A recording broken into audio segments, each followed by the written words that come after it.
안녕하세요. 여기는 우리골 아이들입니다. 오늘은 9월 28일입니다. 이제 9월달 다 갔습니다.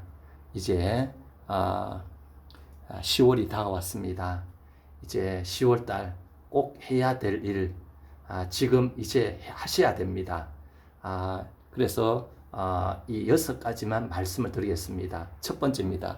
입닥이 마무리해 주셔야 됩니다.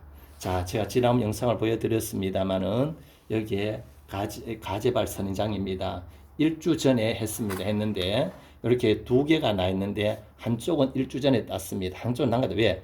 꽃봉오리 형성과 꽃이 단계적으로 피면은 오래 볼 수 있기 때문에 그렇게 제가 이렇게 1차적으로 따고 그 다음에 남겨놨는 거 이제 마무리 하시고 꽃봉오리 이게 새잎을 따지 않으실 분들은 안 따셔도 됩니다. 그러나 이거를 꽃을 많이 보기 위해서 또 건강하게 피우기 위해서 보실 분들은 따는 게 좋습니다. 저는 이 잎을 따는 걸 원칙으로 합니다. 이렇게 지금 이제 10월달 되면 따시면 안 됩니다. 10월에는 이제는 꽃봉오리가 형성되기 때문에 따시면 안 됩니다. 그렇게 하시고 그 다음에 두 번째는 지난번 제가 영상을 찍기 위해서 9월 초에 제가 여기에 가지발 선인장입니다. 가지발 선인장 이 잎을 이렇게 따주는 영상을 찍기 위해서 9월 초에 찍다 보니까 여기에 어떤 일이 나냐면은 여기 장에 보시면은 우리가 이렇게 이 새 잎들이 나옵니다. 새 잎들이 나오는데 이게 너무 일찍 땄기 때문에 새 잎이 나옵니다.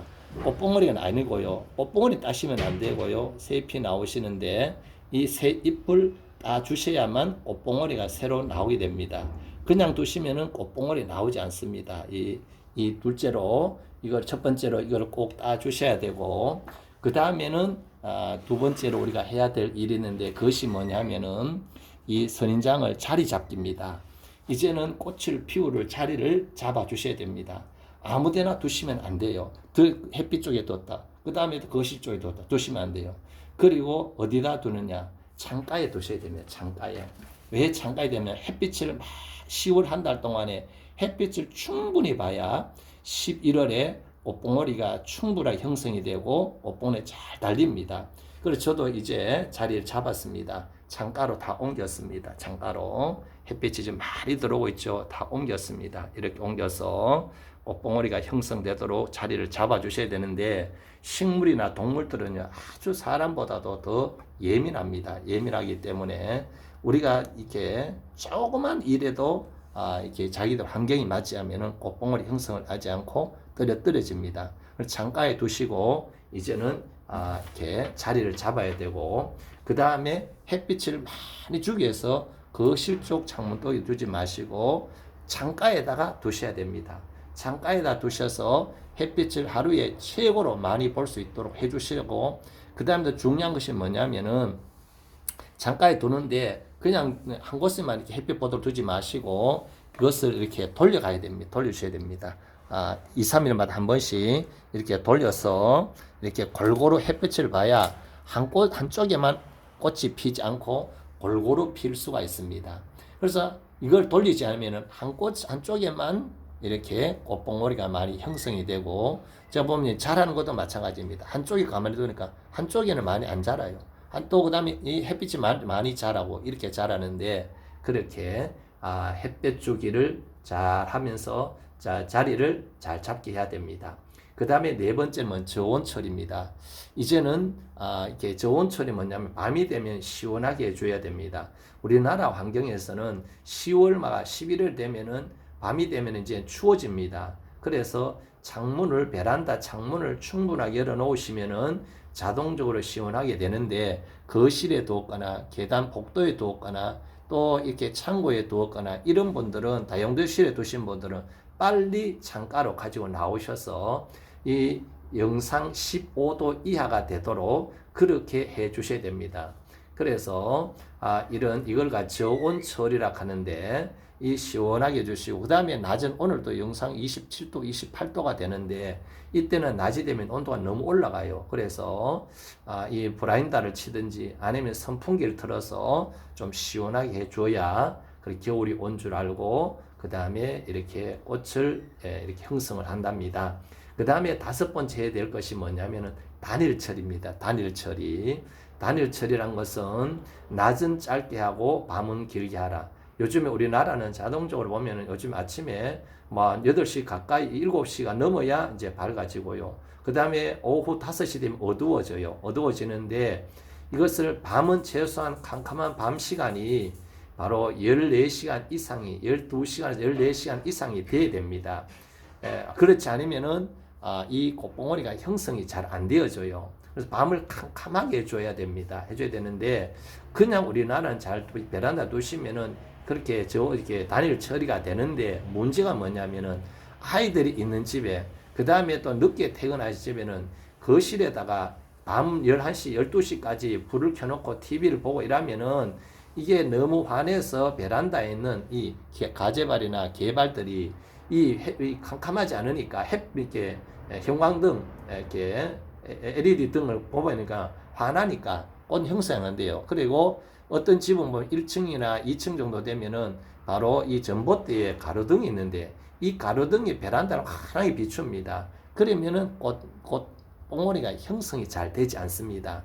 그런 집에 해야 될 게 뭐냐면은 자 여기 보면은 이 검은 봉지입니다. 검은 봉지. 검은 봉지를 가지고 이렇게 이 화분을 덮습니다. 이렇게 이렇게 덮어주면은 이렇게 단일 처리가 되고요. 그 다음에 박스 같은 걸 가지고 이렇게 큰 걸 가지고 이렇게 덮어줍니다. 덮어주게 되면은 이게 단일 처리가 되는데 이게 얼마 정도 해야 되느냐? 보통 30일 이상 하셔야 됩니다. 그래서 10월 한 달 동안에는 단일 처리를 하셔야 됩니다. 그리고 이 꽃봉오리가 형성되어지거든 그때는 이제는 뭡니까? 이 비닐이나 그 다음에 이 종이 박스를 치우고 그냥 두셔도 됩니다. 그렇게 꼭 단일 처리를 하셔야 되고요. 자연적으로 캄캄한 그런 빛이 되는 베란다는 안 하셔도 됩니다. 그 다음에 마지막으로 또 해야 될 게 뭐냐, 여섯 번째로 절수입니다. 그래서 우리가 단수를 하게 되면은 물을 전혀 주지 않으면은 한 30일 이상 물을 주지 않으면은 이 가재발 선인장이나 개발 선인장들이 완전히 비틀어서 비틀어져요. 그래서 너무 단수를 하지 마시고 이게 절수. 그래서 전에는 10일마다 한 번씩 주면은 이거는 한 20일마다 한 번씩 주든지 15일마다 한 번 주고 그다음 물도 반틈 정도 절반 정도 주든지 아니면 분무기를 가지고 분무해서 습도를 조금 유지하도록. 그런데 분무기를 너무 많이 주면은 여기 어떤 일이 나냐, 여기에 잎들이 떨어져 버립니다. 과습이 돼 가지고요. 그래서 하루에 한 번 정도 그렇게 살짝 분무해 주든지 그렇게 하셔서 절수를 꼭 하시기를 바랍니다. 그리고 마지막 꿀팁으로 말씀드리면은 이제 11월 이제 되면은 이제 이렇게 보면은 꽃봉오리가 이제 만들어집니다. 이게 꽃봉오리가 이렇게 만들어지면은 그때 되면은 이제는 뭡니까? 이제 단일 처리나 그 다음에 이 단수 처리 이런 걸 이제 안 해도 되겠지요. 그때 되면은 이제 정상적으로 보시고 꽃봉오리가 이제 이렇게 콩알 정도 작은 콩알만해 지거든. 그때는 이제 물을 조금씩 그다음 영양제도 조금 태워서 좀 더 많이 주면 되고요. 꽃이 다 피지 않는 가운데 아직 그런 가운데서는 자리 이동 또 하시면 안 됩니다. 그 다음에 또 비닐을 덮거나 박스를 덮고 물을 주는데 이렇게 통풍이 잘 되지 않으면은 분명히 여기에 가습이 되어져 가지고 어떤 일이냐, 잎들이 자동적으로 떨어지고요. 그 다음에 여기에 뿌리에서 물러버립니다. 그거는 거의 90% 이상이 습도가 높아서 과습이 되어져서 그렇습니다. 물을 많이 안 줘도요, 겨울이 되면은 과습이 될 수 있습니다. 그렇기 때문에 물을 절대로 많이 주지 마시고 단수를 하시고 통기통풍 잘 하셔가지고 꽃봉오리를 잘 형성할 수 있도록 해주시길 바랍니다. 이제 10월입니다. 여러분 꼭 그렇게 하셔서 이제 이번 10월 동안 잘 하셔야 11월 중순에 11월 달 되면 여러분에게 많은 풍성한 그런 이 가재발 그 다음에 개발 선인장 꽃을 피워줄 것입니다. 감사합니다. 여기는 우리월 아이들이었습니다.